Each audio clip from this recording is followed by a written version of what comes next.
Hey everyone, welcome back to Kingdom of Learning. So 2-3 days back मैंने एक CW category से related video upload किया था and since then I have been getting so many comments कि students are getting confused. Means बहुत सारे students ऐसे हैं जो अभी भी कंफ्यूज्ड हैं कि उनको क्या करना है, उनको ECC सर्टिफिकेट कहाँ से बनवाना है, कैसे बनवाना है। तो इस वीडियो में मैं डिटेल में आपको फिर से सब कुछ समझाने वाली हूँ, प्लस मैं आपको ये भी बताने वाली हूँ कि अगर आपके सर्टिफिकेट में कोई कमी रह जाती है तो क्या होगा। मींस क्या आपका एडमिशन रिजेक्ट हो जाएगा या फिर आपको दोबारा से एक चांस मिलेगा उसको करेक्ट करने का। So please watch complete video and if you find it useful, like it, share it with others because many students like you are getting confused। तो अब यहाँ पर आप देख सकते हैं मैंने एक स्क्रीनशॉट पेस्ट किया है जिसमें एक्सट्रीम लेफ्ट कॉर्नर पर आप देखेंगे 9.2 आर्म्ड फोर्सेस CW कोटा। तो अब ये कहाँ से लिया है मैंने लिया है आपकी दिल्ली यूनिवर्सिटी के बुलेटिन फॉर एडमिशन, जो बुलेटिन फॉर इंफॉर्मेशन है 2022 का, ये वहीं से लिया है। आपको भी उसी पे जाकर ये 9.2 जो कॉलम है इसी में डिटेल में आपकी ये सारी इंफॉर्मेशन दी हुई है, यहीं से आपको इसको पढ़ना है, समझना है और यहाँ पर मैं यही समझाने वाली हूँ आपको। और इसके साथ बहुत सारे स्टूडेंट्स का ये भी डाउट है कि ECC सर्टिफिकेट जो एजुकेशनल कंसेशन सर्टिफिकेट है उसका फॉर्मेट हमें कहाँ मिलेगा, तो वो भी मैं आपको बताने वाली हूँ।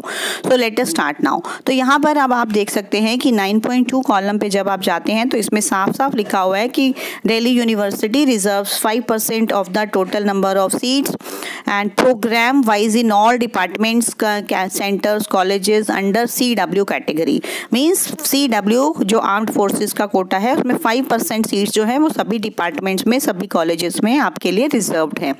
तो अगर आप उसमें एडमिशन लेना चाहते हैं तो आपको educational concession certificate, format of the educational concessional certificate is provided in annexure 4, ये भी लिखा हुआ है। इसके अलावा अगर मैं आपको बता देती हूँ, आप गूगल पे भी सिंपली टाइप करेंगे ना कि फॉर्मेट ऑफ ECC सर्टिफिकेट तो वो भी आपको मिल जाएगा। तो वहाँ से भी आप फॉर्मेट ले सकते हैं। फॉर्मेट लेके फिर करना क्या है वो मैं आपको बाद में बताऊंगी। पहले आपके जो सबसे बड़ा डाउट है कि ये सर्टिफिकेट हमें बनवाना कहाँ से है, क्या इसके लिए हमें दिल्ली आना पड़ेगा या फिर इसको हम कहीं और से बनवा सकते हैं। तो उसके लिए ये 4 अथॉरिटीज़ के नाम दिए गए हैं, दिल्ली यूनिवर्सिटी ने ही आपको दिए हैं।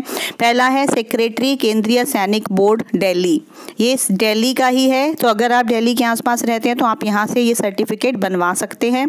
दूसरा है सेक्रेटरी राज्य ज़िला सैनिक बोर्ड, राज्य ज़िला सैनिक बोर्ड। अब आप ये देख सकते हैं कि ये दिल्ली में, ये आपके स्टेट में भी हो सकता है तो आप वहाँ से भी बनवा सकते हैं। उसके बाद है ऑफिस इंचार्ज रिकॉर्ड ऑफिस से बनवा सकते हैं या फिर आप फर्स्ट क्लास स्टिपेंडरी मजिस्ट्रेट, इन 4 ऑफिसर्स से ये सर्टिफिकेट आप बनवा सकते हैं।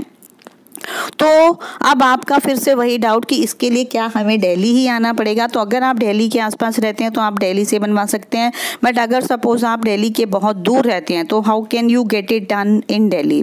तो आपको क्या करना है, आपको अपने आसपास के एरियाज़ में देखना है कि कोई फर्स्ट क्लास मजिस्ट्रेट हैं या फिर कोई रिकॉर्ड ऑफिस है या फिर जिला सैनिक बोर्ड है या जो भी कोई अथॉरिटी है। इसमें आप अपने पेरेंट्स से या अपने कोई भी जो भी एल्डर्स हैं उनसे बात करके पूछ सकते हैं कि आपको नियरेस्ट कौन सा पड़ेगा इनमें से कोई भी अथॉरिटी, तो आप वहाँ से बनवा सकते हैं। तो अब बात ये आ जाती है कि आप फॉर्मेट पे कैसे बनना है। तो फॉर्मेट पे कैसे बनना है, आपने उस फॉर्मेट को उसकी लाइक एक कॉपी सेव कर लेनी है या भले ही आप उसका स्क्रीनशॉट लेके उसको दोबारा से आप टाइप करवा लें और जिस भी अथॉरिटी के पास आप ये सर्टिफिकेट बनवाने जा रहे हैं उनके लेटर हेड पे, मीन्स वहीं पे उन्हीं का लेटर हेड पे ही ये टाइप्ड होना चाहिए, टाइप ही करवाना है आपने इसको और फिर उस पर अपनी सारी प्रायोरिटी फिल करनी है, जो भी आपकी इन्फॉर्मेशन है वो फिल करनी है और फिर एंड में उस अथॉरिटी से स्टैंप लगवानी है। तो फॉर्मेट आपको ही लेके जाना है। तो ये इसका तरीका होगा। अब क्वेश्चन ये फिर से आ जाता है कि अगर आप मीन्स दिल्ली यूनिवर्सिटी के एडमिशन प्रोसेस ओवर होने तक ये सर्टिफिकेट नहीं बनवा पाते या फिर आपके सर्टिफिकेट में कोई कमी रह जाती है तो फिर क्या होगा कि क्या आपका एडमिशन रिजेक्ट हो जाएगा या फिर दिल्ली यूनिवर्सिटी से आपको दोबारा से कोई चांस मिलेगा। तो आई विल सजेस्ट कि अभी आपके पास जो भी डॉक्यूमेंट्स हैं जितने भी हैं आप उसके बेसिस पर अपने फॉर्म्स फिल कर दें। मीन्स क्योंकि अभी तो 12th का रिजल्ट भी नहीं है, तो आप अगर अंडर ग्रेजुएट के लिए भर रहे हैं तो आप अभी फॉर्म फिल कर दें। जितना भी डॉक्यूमेंट्स आपके पास हैं, जितनी भी इंफॉर्मेशन है, आप अपने फॉर्म्स फिल कर दें, क्योंकि बाद में डेफिनेटली जब आपके डॉक्यूमेंट्स वेरीफाई होंगे तब अगर आपकी कोई भी कमी होगी, किसी भी चीज़ में कोई प्रॉब्लम होगी, तो आपको एक चांस दिया जाएगा। एक चांस नहीं हो सकता है, आपको 1-2 चांसेस भी दिए जाएं। और उसमें क्या होता है कि एक अंडरटेकिंग ले ली जाती है आपसे। मीन्स अगर आपके किसी भी डॉक्यूमेंट में कोई कमी है, कोई प्रॉब्लम है, तो उसका मतलब ये नहीं होता कि आपका एडमिशन एकदम से रिजेक्ट हो जाएगा। आपको उसके लिए इन्फॉर्मेशन भेजी जाती है कि आपकी ये कमी है, आप इन डॉक्यूमेंट्स को पूरा कर दो। और अगर तब भी आपके पास नहीं आते हैं तो आपसे एक अंडरटेकिंग ले ली जाती है, जब तक आपका फाइनल एडमिशन नहीं हो जाएगा दिल्ली यूनिवर्सिटी में, तब तक मीन्स आपके पास चांस होगा अपनी चीज़ों को रेक्टिफाई करने का। तो डोंट वरी, आप पैनिक्ड मत हो। किसी भी तरह का कोई भी डाउट है, you feel free to ask in the comment box.